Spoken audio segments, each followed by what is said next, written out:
माता सीता और प्रभु का नाम किसने लिखा है इस अश्व पर? अवश्य ही कोई राम भक्त होगा। मेरी पुत्री।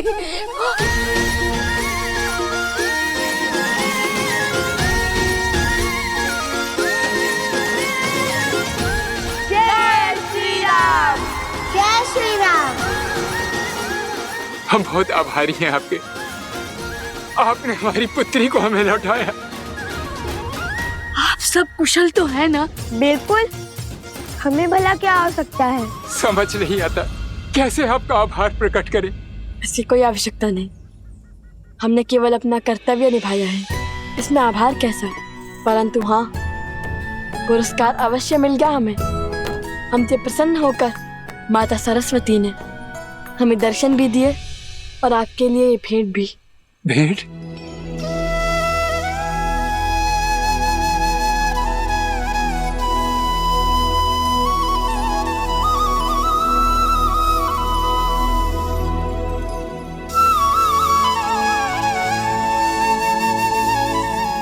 ये तो साक्षात नारायण का स्वरूप शालिग्राम प्रतीत होता है। ये शालिग्राम ही है, और यदि ये माता सरस्वती ने दिया है तो इसमें अवश्य ही कोई गुण बात होगी।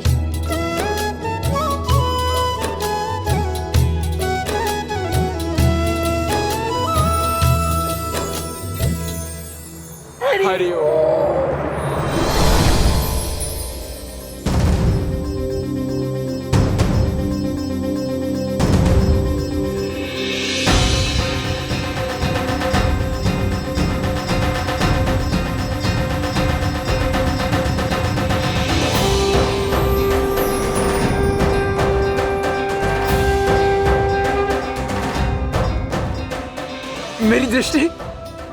मेरी दृष्टि वापस आ रही है।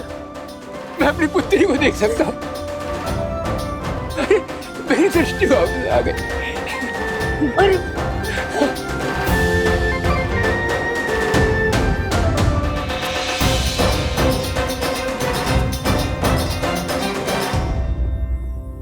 आप दोनों साक्षात भगवान हैं। नहीं, भगवान तो स्वयं श्री राम है। हम तो केवल उनके भक्त हैं।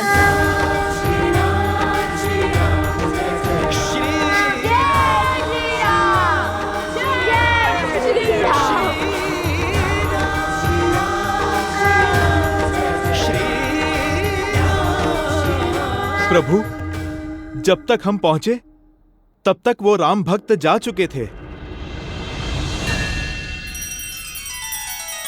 श्री रामचंद्र कृपालु भजु मन हरण भव भय दारुणम नव कंज लोचन कंज मुख कर कंज पद कंजारुणम। सिया राम, सिया राम, सिया राम, सिया राम, सिया राम, सिया राम। लगता है नियति ने अपना निर्णय ले लिया है। अयोध्या की धर्म ध्वज लहराने वाले अश्व को चुन चुकी है ना गुरुदेव? हाँ, अब इस अश्व पर संसार की धुरी का नाम है। राम के नाम से शुभ और क्या हो सकता है महाराज? नहीं आचार्य, सीता के नाम ने उसे शुभ बनाया है।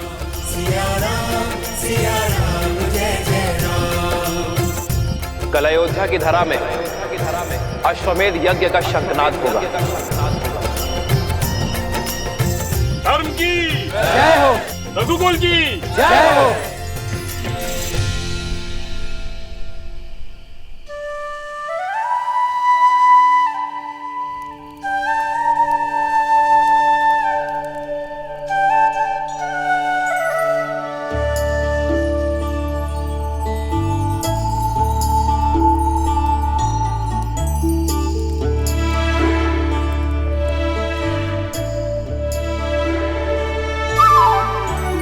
निद्रा आ रही है तो सोते क्यों नहीं?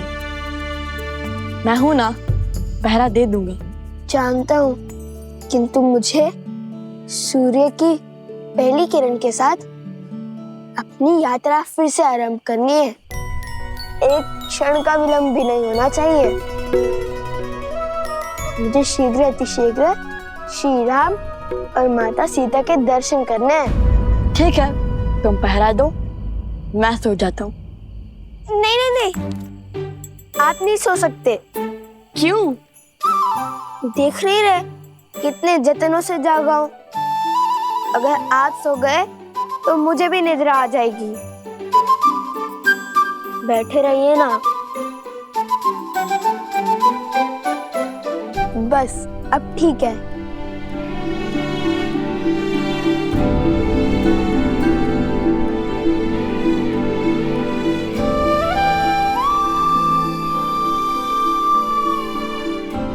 कितने भोले हैं ये। इन्हें लगता है राजकुमारी सीता अभी भी अयोध्या में ही है।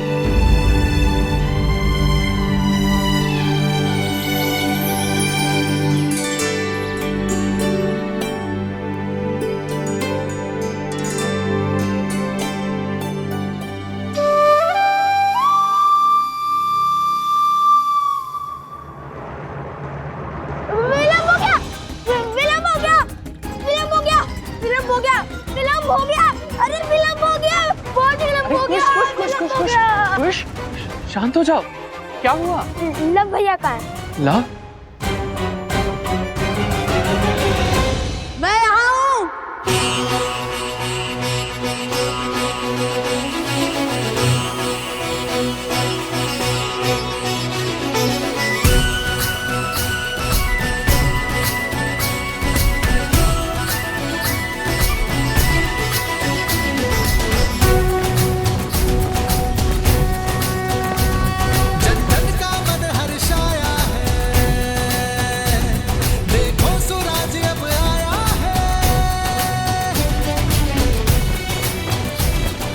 कर लो दर्शन धर्म का साम्राज्य, श्री राम का राज्य अयोध्या है ये।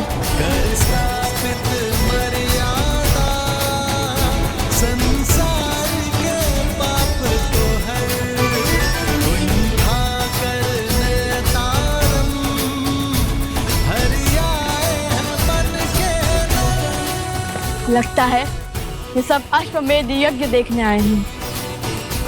ये तो पूरा संसार अयोध्या आ गया है। ऐसे में लगता है श्री राम तुम्हें एक क्षण भी दे पाएंगे।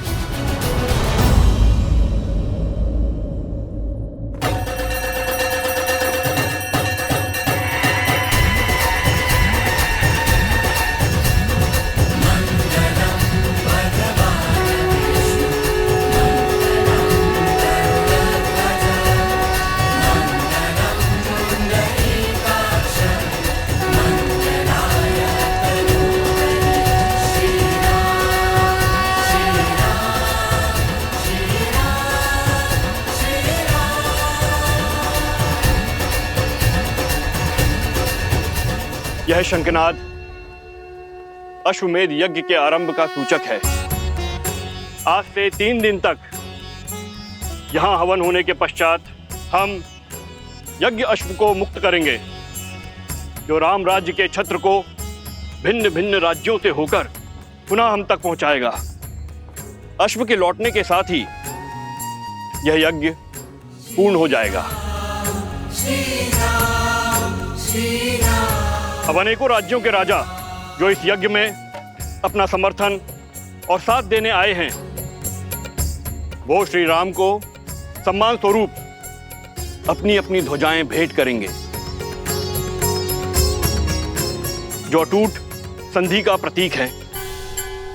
और इसी भांति एक एक करके सहस्त्रों राज्यों की ध्वजाएं अयोध्या और धर्म के संरक्षण में लहराती रहेंगी।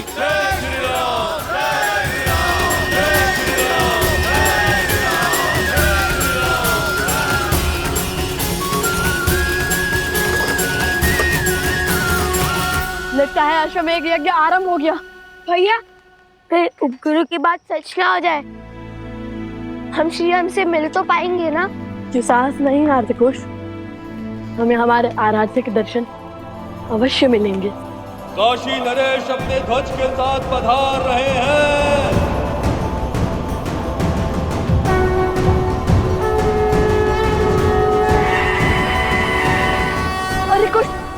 यज्ञ की प्रक्रिया आरंभ हो गई है। सुना तुमने?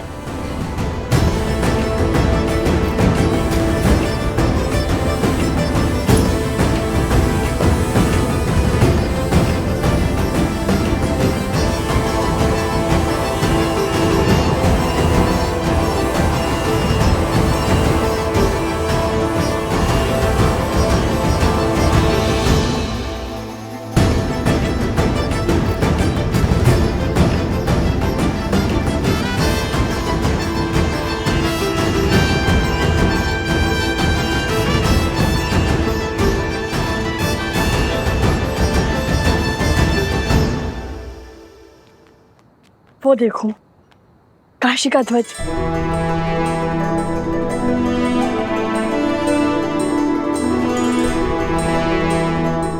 यदि लोगों को ज्ञात होता कि राजकुमार पधारे हैं, तो सब सर झुकाकर हमें मार्ग दे देते। वो तो सही है, किंतु हम ऋषि कुमार हैं, राजकुमार नहीं। चलो चलो चलो चलो, देरी हो रही है, चलो। मध्य प्रदेश के राजा अपने ध्वज समर्पित कर रहे हैं।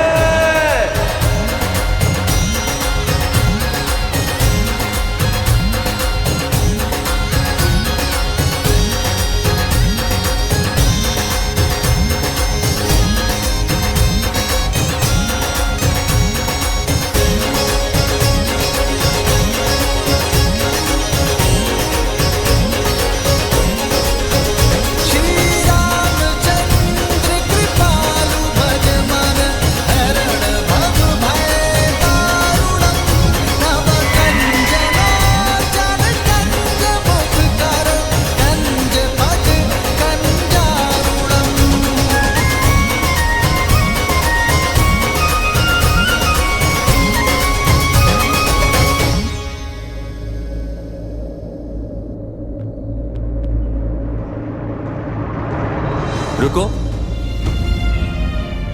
पीछे हटो। ऋषि कुमारों, क्षमा करना, आप अंदर प्रवेश नहीं कर सकते। बटुकों के लिए भोजन शयन आदि का प्रबंध उस ओर है, वहां जाएं। हमें ना भूख है ना प्यास, हमें है आस श्री राम से मिलने की। आप क्यों चिंता करते हैं महाराज? यहाँ यज्ञ तो कई दिनों तक चलेगा। कृपया हमें हमारा कार्य करने में सहायता करें और आगे से बाईं ओर मुड़ जाए। किंतु वो तो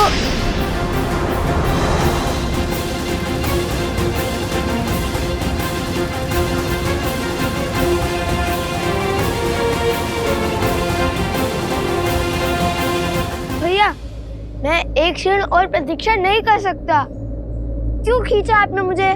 माता ने क्या कहा था कि अयोध्या में गरिमा की सीमा नहीं लांघनी है, और सैनिक ने कुछ अनुचित भी नहीं कहा था।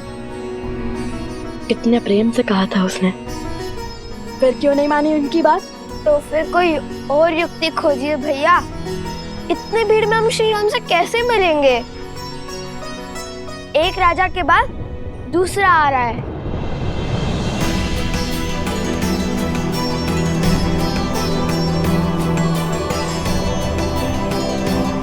उचित कहता है सोम, हम राजकुमार होते तो अब तक मिल लेते श्री राम से।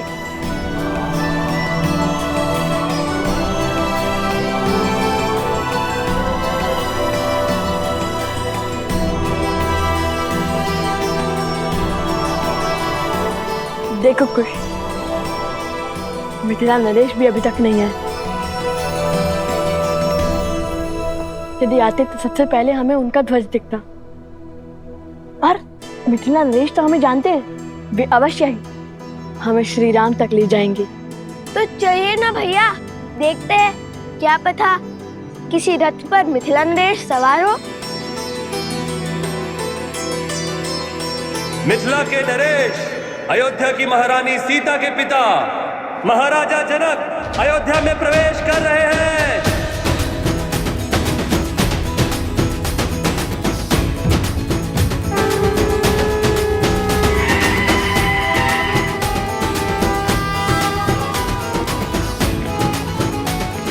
महाराज, महाराज, महाराज,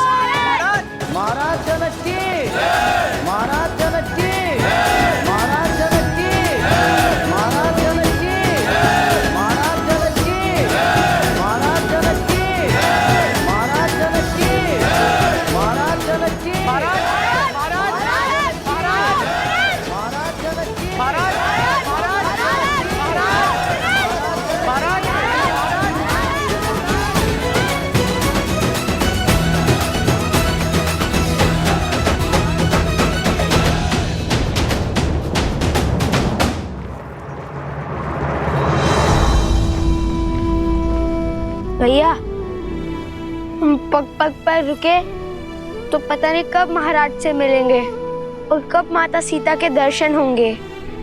अब क्या करे भैया, यहाँ तो सहस्त्र साधु संत हैं।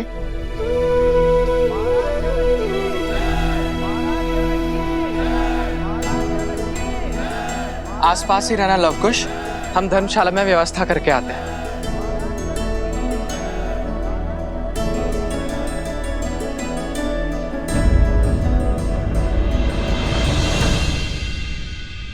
महाराज जनक की, महाराज जनक की, महाराज जनक की, महाराज जनक की।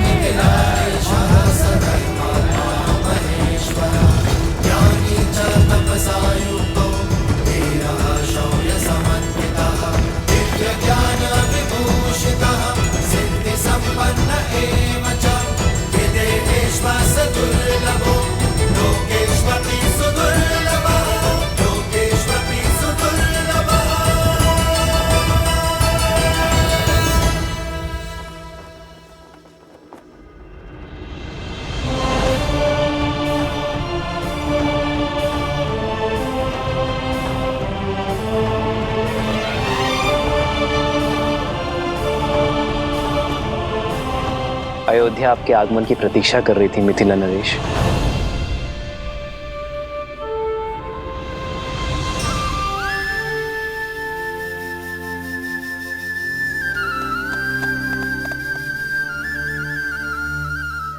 भैया यदि सैनिक हमें ऐसे ही दान भोजन में व्यस्त रखेंगे तो हम श्री राम और माता सीता से कैसे मिलेंगे?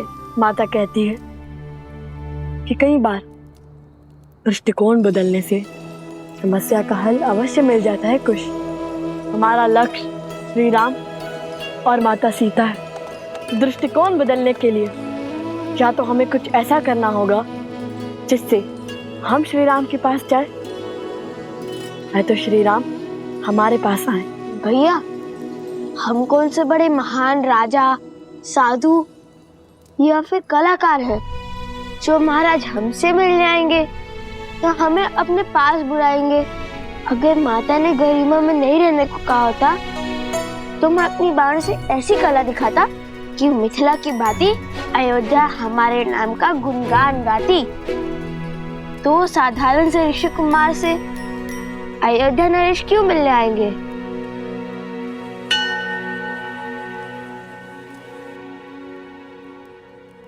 एक बार पुनः बोलना। दो साधारण से ऋषि कुमार? ये नहीं, उससे पहले जो बोला था। भानु से कला का प्रदर्शन? उससे भी पहले। हम कौन से कोई महान राजा, साधु या कलाकार है? क्यों, सत्य ही तो कहा था मैंने। कला कुश, कला।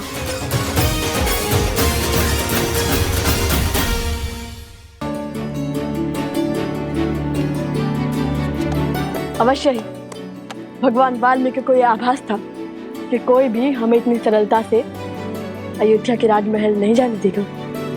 इसलिए उन्होंने राम कथा के गान का आदेश दिया था हमें। चलिए भैया।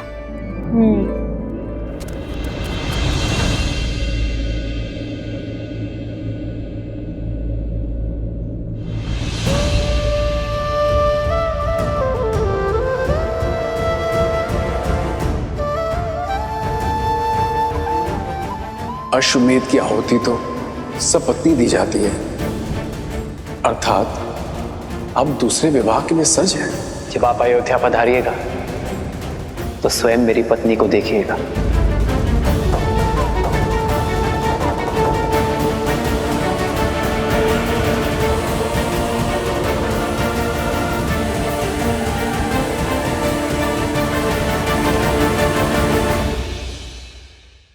दूसरे विवाह के लिए सज है। जब आप अयोध्या पधारिएगा तो स्वयं मेरी पत्नी को देखिएगा।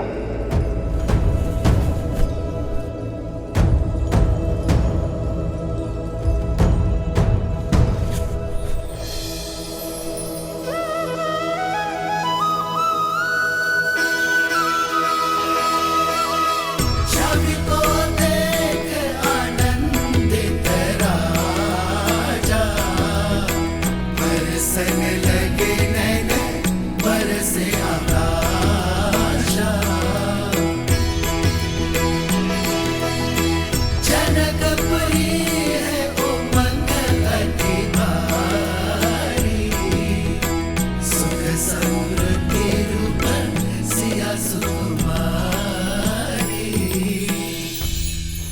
रहने दीजिए महाराज, रहने दीजिए महाराज। मेरा मन कहता है कि मिथिला की हर एक दीवार पर लिखवा दिया जाए कि अयोध्या में कोई अपनी पुत्री न ब्याहे, पुत्री न ब्याहे। अपने मुख से निकली हुई हर एक बात के लिए मैं बहुत लज्जित हूँ श्री राम, कृपया मुझे क्षमा कर दीजिए। मैं भी क्षमा प्रार्थी हूँ श्री राम, आपकी महानता को समझने में चूक हो गई मुझसे। मुझे लगा आप दूसरा विवाह करेंगे, परंतु ये कार्य करके तो आपने मिथिला को पुनः जीत लिया। मुझे क्षमा करें। ये आपकी भूल नहीं, सीता के प्रति आपका प्रेम था। पुत्री वियोग मुख से बाहर निकला, विरह की असहनीय पीड़ा अश्रु बनकर नेत्रों से बाहर आई। अपना हर सुख भूलकर दुख के भंवर में डूब गए आप। सीता धन्य है आप जैसा परिवार पाकर।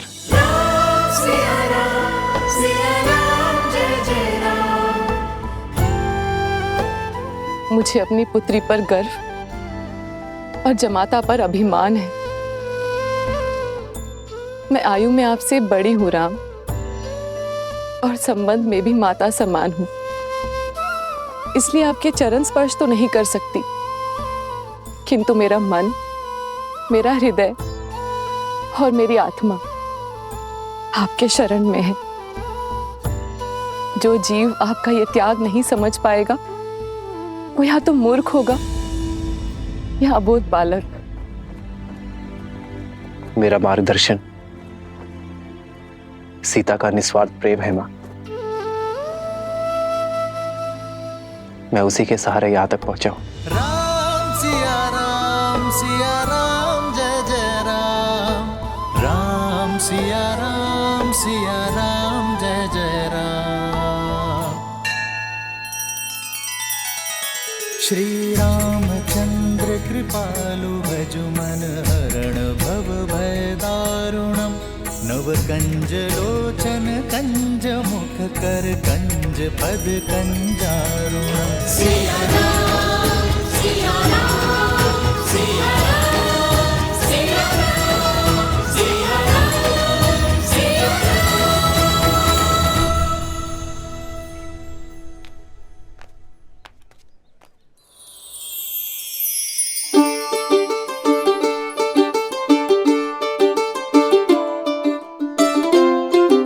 अरे मेरे दुकान के सामने क्यों खड़े हो? चलो उधर जाओ।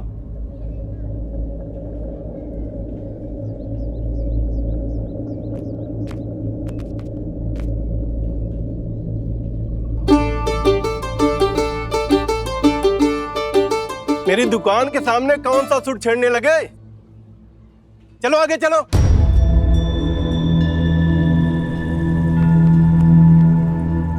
यहाँ क्या कर रहे हो? आगे जाके बजाओ, जाओ यहां से।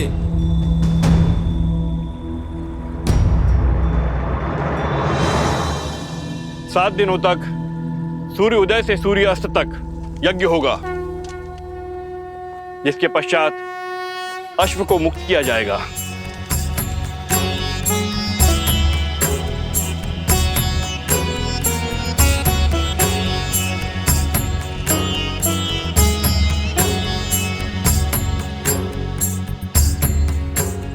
राम, प्रथम आहुति गजानन की। ओम श्री शुद्धि बुद्धि सहिताय मनमनाः गणाधिपतये नमो नमः। स्वाहा।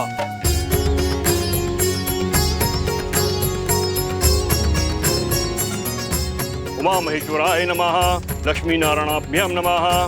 मातृपितृ चरण कमलेभ्यो नमः। इष्ट देवताभ्यो नमः। कुल देवताभ्यो नमः। स्थान देवताभ्यो नमः। सर्वेभ्यो देवेभ्यो नमः। स्वाहा।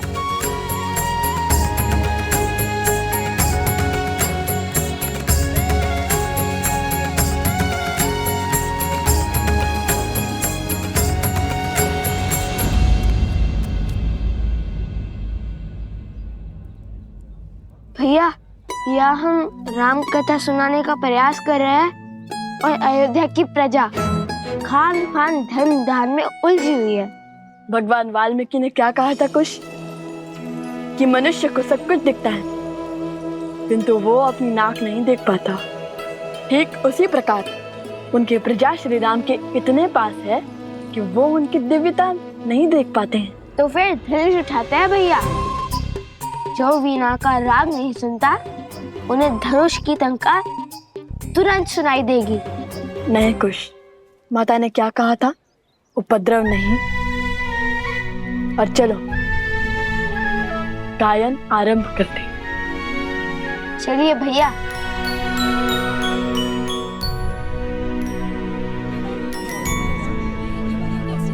ले लो, बहुत अच्छी तलवार है भाइयों, आओ ले लो।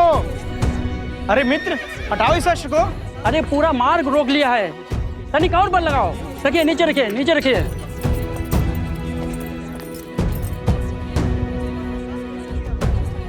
एक काम करो, मुझे 2 सूरजमुखी के पुष्प दे दो। पहले मैंने कहा था, मुझे दो शीघ्र। हटाओ इस अश्व को, तनिक और बल लगाओ। संसार में सबसे चंचल वस्तु है ये मन, जो ये साध लिया उसने सब कुछ साध लिया। यहाँ कोई सुनेगा हमारी गायन? सब श्री राम पर छोड़ दो और चलो गायन आरंभ करते हैं।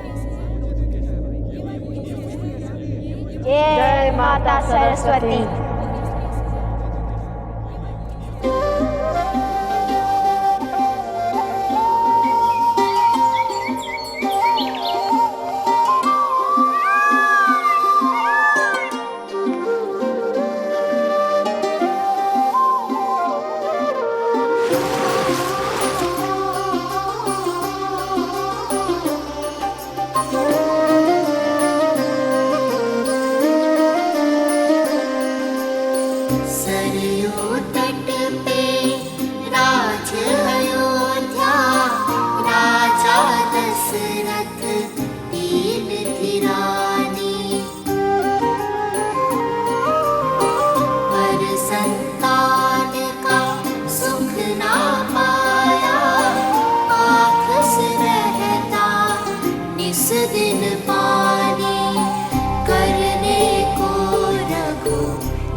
ये वस्त्र हमें दे दीजिए ऋषि कुमार, इस पर आपका अधिकार नहीं।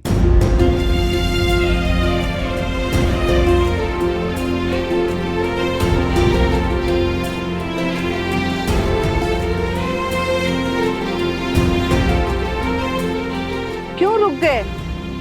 महाराज का तो आशीर्वाद तुम्हारे साथ है। गाओ पुत्र गाओ। गाओ न ऋषि कुमार। हाँ हाँ गाओ। गाओ ऋषि कुमार गाओ। गाओ गाओ गाओ गाओ गाओ गाओ गाओ।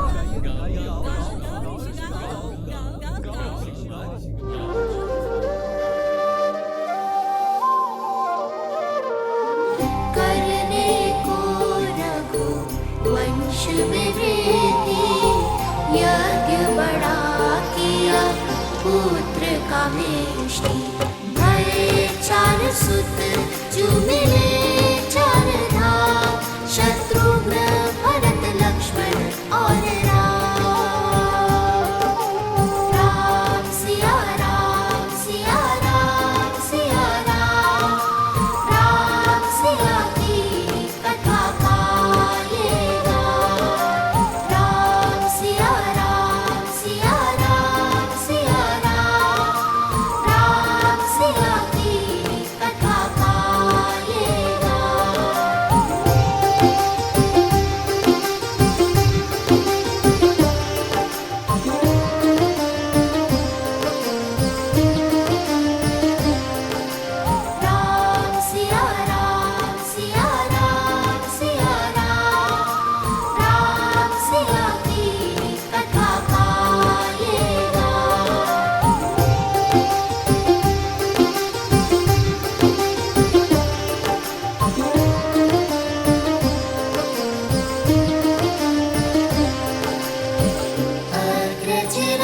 राम के संग सब भये शास्त्र शस्त्र गुरु वशिष्ठ सिखाए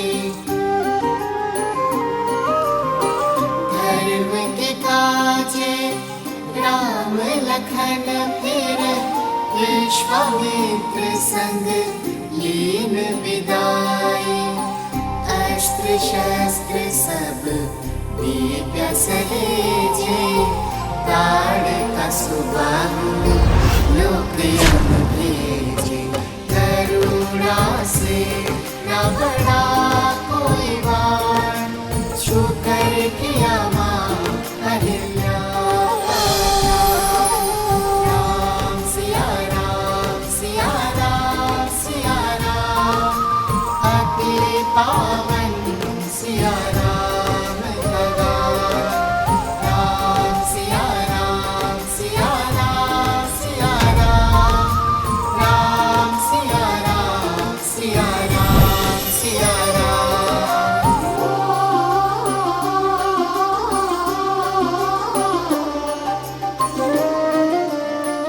ये कौन बालक इतना मधुर राम कथा का गान कर रहे हैं? मिथिला में शिव का धनुष भयंकर जिसे ना हिला सका कोई धुरंधर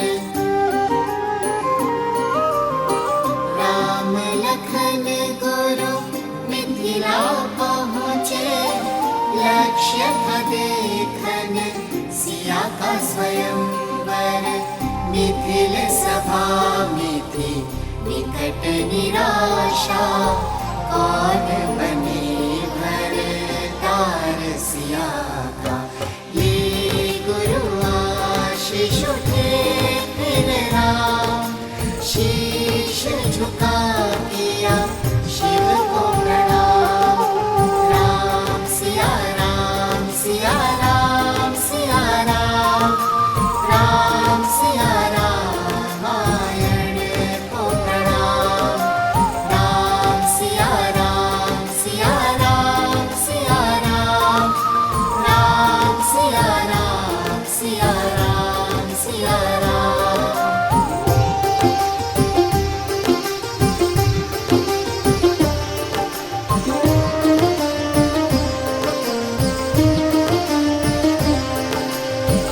राम सहजता से धनुष उठाए टूटा धनुष जो प्रत्यंचा चढ़ाए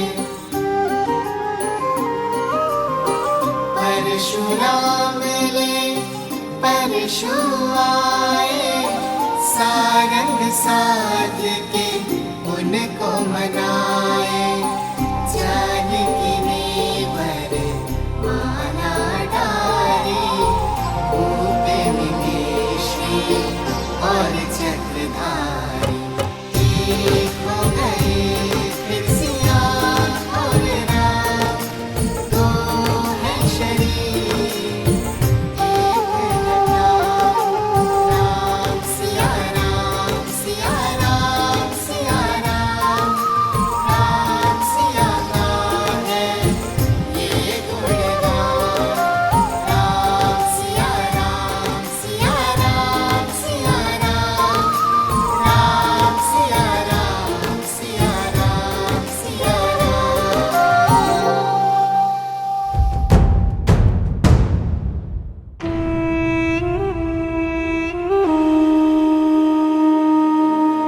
इस राम के हर कार्य से प्रजा उसकी भक्त बन जाती है। बिना शस्त्र उठाए, बिना सामने आए, वो हर बार हमें हरा देता है। और अब ये दोनों राम कथा सुनाकर उसकी भक्ति और प्रबल कर रहे हैं। इन दोनों के सर से अभी राम नाम का प्रेत उतारता हूं।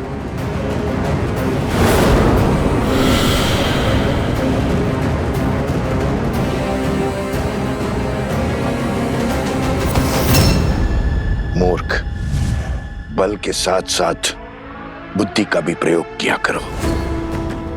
उनके साथ साक्षात हनुमान है।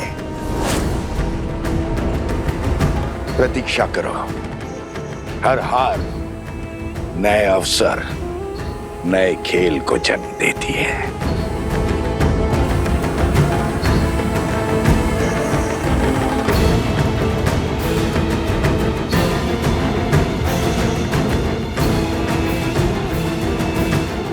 मिल गया मार्ग। कल प्रातःकाल सूर्य की पहली किरण के साथ पुनः यज्ञ आरंभ होगा।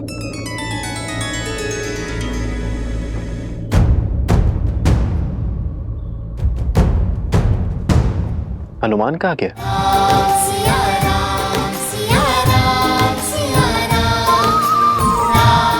प्रभु,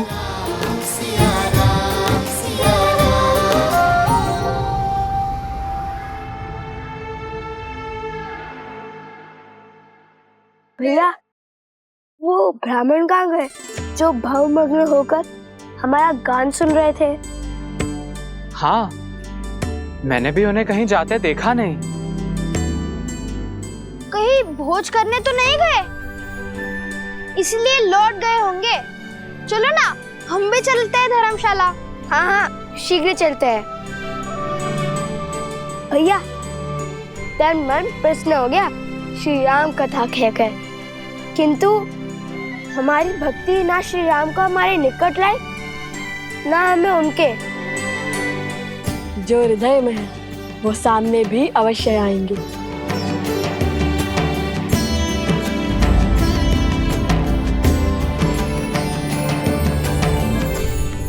मिल गया मार्ग।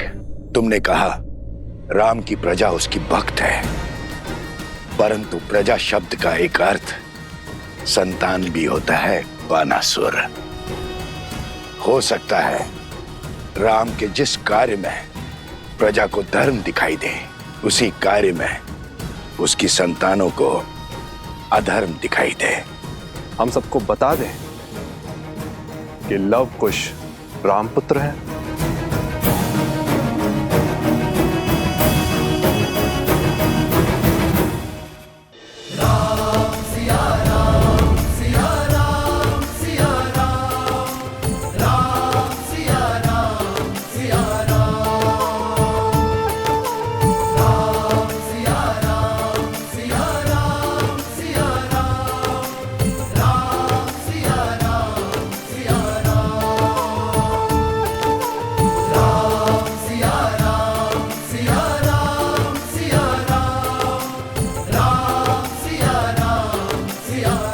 कहाँ व्यस्त है हनुमान?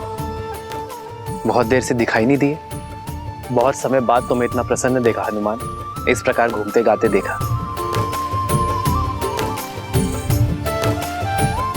हनुमान जी, हमें भी तो बताइए, इस मंत्र मुग्धता में हम कैसे झूमे? भरत भैया, जब मन आनंद से भरा हो तो पग अपने आप झूमने लगते हैं, और भक्त को मंत्र मुग्ध करने वाले और कोई नहीं, मेरे प्रभु श्री राम ही हैं। मैंने क्या किया हनुमान? आपने नहीं, आपकी कथा ने प्रभु। उन दो ऋषि कुमारों ने, जो नगर में आपके और माता सीता के गुण गा रहे थे। प्रभु, जितने सुंदर मुख उतनी सुंदर वाणी, जितने सुंदर शब्द उतना सुंदर संगीत। प्रभु, मुझे लगा जैसे साक्षात माता सरस्वती गा रही थी और अयोध्या झूम रही थी। जिस गान ने हनुमान जी को इतना भाव विभोर कर दिया, उसका श्रवण तो हमें भी करना चाहिए भैया। तुम्हारे मुख पर आनंद और संतुष्टि देखकर मुझे भी प्रसन्नता हुई है हनुमान। क्या मुझे नहीं सुनाओगे उनका गान? यदि सबकी इच्छा हो तो कल उन्हें राजमहल ले आओ, हम सब साथ मिलकर उन्हें सुनेंगे। अवश्य प्रभु, अवश्य।